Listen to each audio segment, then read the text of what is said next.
Welcome back to the channel. Today we're diving into the dark side of science. We're talking about experiments so controversial, so mind-blowing, and honestly so messed up that they've been banned forever. We're going to be talking about things that'll make you question everything you thought you knew about science and ethics.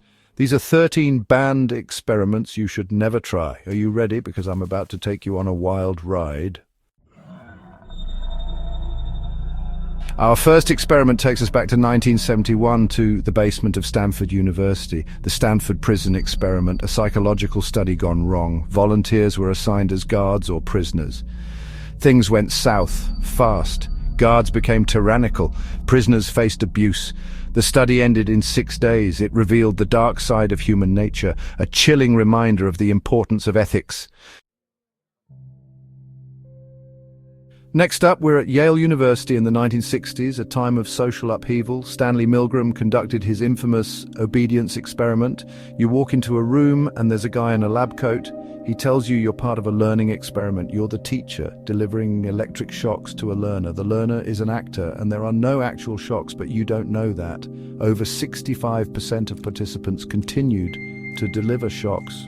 The Milgram experiment showed the power of authority. It's a reminder of the dangers of blind obedience. Get ready for this one, because this experiment is seriously messed up. We're talking about the Monster Study, conducted in 1939 on 22 orphaned children in Iowa. The researchers wanted to see if they could induce stuttering in healthy children. The researchers divided the children into two groups. They gave positive speech therapy to one group, praising their fluency. But the other group, they subjected them to constant negative reinforcement, telling them they were stutterers, criticizing every little imperfection in their speech. The results were devastating. Not only did some of the children develop speech problems, but they also suffered long-term psychological damage. The Monster Study is a chilling example of how scientific curiosity can cross the line into cruelty. Chapter 4. The Tuskegee Syphilis Study, a Betrayal of Trust. For 40 years, the U.S. Public Health Service studied 600 black men in Alabama, injecting them with syphilis without their knowledge. They were never informed or treated even after penicillin became available.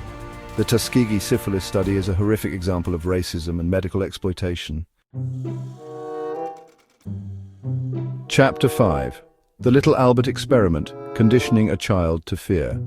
In 1920, John B. Watson and Rosalie Rayner conducted an experiment on a baby, Little Albert. They aimed to condition a phobia, presenting a white rat, a rabbit, a monkey, and a dog. Albert showed no fear. Then came the conditioning. They struck a steel bar, making a loud noise. Albert developed a phobia of the white rat and anything white and fluffy. The experiment highlights ethical considerations in research. Chapter 6. The Aversion Project, Apartheid's Dark Secret. From the 1970s to the early 1980s, the South African military conducted a series of horrific medical experiments on an estimated 900 homosexual soldiers and conscripts. This program, known as the Aversion Project, was designed to eliminate homosexuality within the military ranks. These procedures ranged from electroshock therapy to chemical castration to forced sex change operations. The Aversion Project is a chilling example of how science can be twisted and manipulated to serve a political agenda. It's a reminder of the dangers of prejudice, discrimination, and the abuse of power. Chapter 7. The Human Radiation Experiments, Playing God with People's Lives. From the 1940s to the 1970s, during the height of the Cold War, the United States government conducted a series of secret experiments on its own citizens. These experiments, known as the Human Radiation Experiments, involved exposing thousands of people to dangerous levels of radiation without their knowledge or consent. People developed cancer, suffered birth defects, and experienced a range of other health problems as a result of these experiments. The human radiation experiments are a dark chapter in American history, a stark reminder of the government's willingness to violate the trust of its own citizens in the name of national security. Chapter 8. Project MK Ultra, the CIA's mind control experiments. From the 1950s to the 1970s, the CIA ran a top-secret program called Project MK-Ultra, aimed at developing mind control techniques that could be used against enemies during the Cold War. The CIA used a variety of methods, including LSD, hypnosis, and electroshock therapy, on unsuspecting subjects, some of whom were unwitting participants in the program. They wanted to create assassins, spies, and super soldiers who would obey their every command. Project MKUltra is a chilling example of the government's willingness to experiment on its own citizens in the name of national security. Chapter 9. The Landis's Facial Expressions Experiment, The Science of Forced Smiles. In 1924, Carney Landis, a psychology graduate student at the University of Minnesota, wanted to study whether our facial expressions are universal, reflecting innate emotions or learned responses. Landis gathered a group of volunteers and drew lines on their faces to track muscle movements. He then subjected them to a series of increasingly bizarre and disturbing tasks designed to elicit strong emotional responses. The Landis's Facial Expressions Experiment is a disturbing example of how far some researchers were willing to go in the pursuit of scientific knowledge, even if it meant pushing ethical boundaries. Chapter 10. The Unit 731 Experiments, Japan's Gruesome Legacy. From 1937 to 1945, Unit 731 conducted some of the most horrific human experiments in history. They infected prisoners of war, mostly Chinese and Soviet, with deadly diseases like plague, cholera, and anthrax to study the effects of these diseases and develop biological weapons.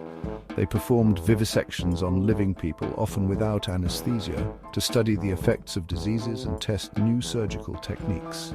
Unit 731 is a chilling reminder of the dark side of humanity and the horrors that can be unleashed in times of war. It's a story that will make you sick to your stomach, but a story that needs to be told so that we never forget the atrocities committed in the name of science.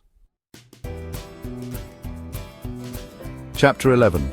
The Willowbrook Hepatitis Study, Infecting the Vulnerable. From 1956 to 1970, at the Willowbrook State School, a New York institution for intellectually disabled children, a shocking experiment was conducted. Researchers deliberately infected healthy children with a hepatitis virus to study the natural history of the disease and test the effectiveness of gamma globulin as a treatment. They argued that the children would likely contract hepatitis anyway due to the unsanitary conditions at the overcrowded institution. The Willowbrook Hepatitis Study is a blatant example of medical exploitation, where vulnerable children were used as guinea pigs without their consent or the consent of their parents. It's a story that highlights the dangers of unchecked power and the importance of protecting the most vulnerable members of society. Chapter 12. The David Reimer Case, a tragic case of gender identity. In 1965, identical twin boys Bruce and Brian Reimer were born in Winnipeg, Canada. However, at 7 months old, Bruce underwent a circumcision that went horribly wrong, resulting in severe damage to his penis. Desperate for a solution, Bruce's parents were referred to Dr. John Money, a psychologist who believed that gender identity was primarily a product of nurture, not nature. Money recommended that Bruce be raised as a girl, Brenda, and undergo sex reassignment surgery. Despite hormone therapy and counseling, Brenda struggled with her gender identity throughout her childhood and adolescence. The David Reimer case is a tragic reminder of the complexity of gender identity and the dangers of imposing our own beliefs and expectations on others. Chapter 13. Harlow's Pit of Despair, The Monkey Experiments. In the 1960s and 70s, Harry Harlow, a psychologist at the University of Wisconsin-Madison, conducted a series of controversial experiments on rhesus monkeys to study the effects of social isolation and maternal deprivation. The monkeys were deprived of any social contact or affection, and the results were devastating. The monkeys developed severe psychological problems, including rocking, self-mutilation, and an inability to form social bonds. Harlow also created a device he called the Pit of Despair, a vertical chamber that isolated monkeys from their peers. Harlow's experiments, while providing valuable insights into the importance of social bonds and maternal care, are considered highly unethical by today's standards. outro, The Dark Side of Science, a call for ethics and compassion. Thanks for watching. We've journeyed through some of the darkest corners of scientific history, exploring experiments that were banned for their ethical violations, their cruelty, and their sheer disregard for human life. From the Stanford prison experiment to Harlow's pit of despair, we've seen how scientific curiosity, if left unchecked, can lead to unimaginable suffering. If you found this video intriguing, make sure to like, subscribe, and hit the bell icon for more deep dives into the world of science and history. Stay curious and stay safe.